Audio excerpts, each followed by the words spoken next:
అన్నా, నా పేరు చుంచు భూలక్ష్మి, హ్యాండిక్యాపెడ్. నా వికలాంగుల గ్రూప్ కూడా హ్యాండిక్యాపెడ్స్దే. ఊరు దాటి ఎప్పుడు బయటికి రాలేదు. ఈరోజు మిమ్మల్ని చూస్తుంటే నాకు అసలు తెలియట్లేదు.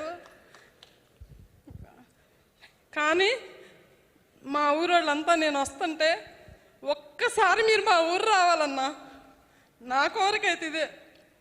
మా నాన్నకి మేము 5 సంతానం, రోజు కూలి పని చేసుకునే బతకాలి. 14 సంవత్సరాల నుంచి ప్రతి సంవత్సరం 100 రోజులు పని చేపిస్తున్నా నేను. నా భర్త హ్యాండిక్యాప్డే. నేను పుట్టుకతో పోలియో, ఎక్కువ దూరం నడవలేను. కానీ నాకు పని చేపించటం అన్నా ఏదన్నా మా మండలంలో 9 సార్లు ప్రైజ్ తీసుకున్న ఎమ్మెల్యేల గారి చేత. 9 సార్లు 100 రోజులు 14 సంవత్సరాలు పని చేయించాను. కానీ ఏ సంవత్సరం అయినా రోజుకు 130, 140, 150 రూపాయలకు మించి వేతనం తీసుకోలేదు. ఈ సంవత్సరం 290 రూపాయలు, రోజుకి 290 రూపాయలు. ఉదయం 6:30 వెళ్ళి 10:30 వరకు పని చేస్తున్నాం. ప్రతి సంవత్సరం ఎలా ఉండిద్దంటే, మా హ్యాండిక్యాప్డ్ గ్రూప్స్ అంటే చిన్నతనంగా, మీరు వికలాంగులు, మీరేం పని చేస్తారు, వెళ్ళండి, విడోళ్ళకి ఇస్తాం మేము పని అనేవాళ్ళు. ఈ సంవత్సరం వచ్చిన కూటమి ప్రభుత్వంలో నాయకులు, ఏపీఓ గారు కానీ, టీఏ గారు కానీ, ఫీల్డ్ అసిస్టెంట్ గారు కానీ ఎవరైనా ముందు మాకు ప్రాధాన్యత ఇస్తున్నారు.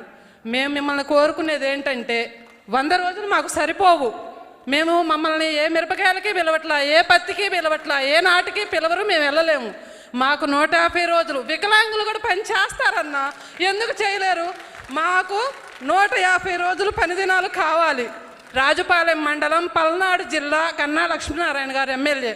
మా ఊరు, మీరు ఒక మాట మా ఊరు వస్తానని మాట ఇవ్వండి అన్న. అంచులవారిపాలెం అన్నా, నాకు మీతో ఒక ఫోటో కావాలన్నా. నాకు 2 ఆడపిల్లలన్నా, నా చిన్న కూతురు బాగా చదివిద్దన్నా. కానీ నాకు ఆస్తి ఏం లేదన్నా. నా పిల్ల ఇంటర్ అయిపోవస్తుంది.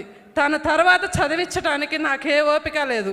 మీరు నా యందు దయించి దానికి P4 అనే సెక్షన్ ఉందంటన్నా, దాని ద్వారా నాకు ఏదన్నా అవకాశం కల్పించండి అన్న.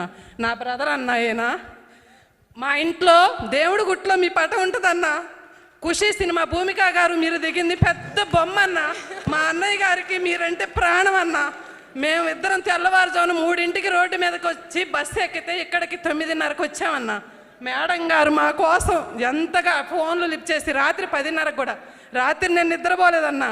మా ఊరు దాటి నేను ఎక్కడికి వెళ్ళలేదన్నా. ఇవాళ ఇక్కడికి వచ్చి ఇలా మాట్లాడితే అసలు మిమ్మల్ని చూడటం నాకు చాలు. ఇంతసేపు మాట్లాడాను, మేడం గారు ఏమన్నా అనుకొని. నాకు ఇంగ్లీష్లో మాట్లాడటం రాదు, వేరేగా మాట్లాడటం రాదు. తెలుగులోనే మాట్లాడుకుంటాం అన్న. ఒక్కసారి వచ్చి మిమ్మల్ని సెకండ్ తీసుకోవాలని ఉందన్నా. మీరు మాత్రం మా ఊరు మాత్రం రండి అన్న. ఒక్కసారి మా జనం అంతా మీకోసం 1000 కళ్ళతో ఎదురు చూస్తున్నారన్నా. ఖచ్చితంగా. థ్యాంక్ యూ అన్న, థ్యాంక్ యూ అన్న. అమ్మా, మీకు ధన్యవాదములు తెలియజేస్తూ ఉన్నాము. మీరు నిజంగా ఎంతో మందికి ఆదర్శం. ఒక్కసారి ఆ మేడం గారికి మీ అందరి కరతాల ధ్వనుల మధ్య ప్రత్యేకమైనటువంటి ధన్యవాదాలు తెలియజేద్దాం.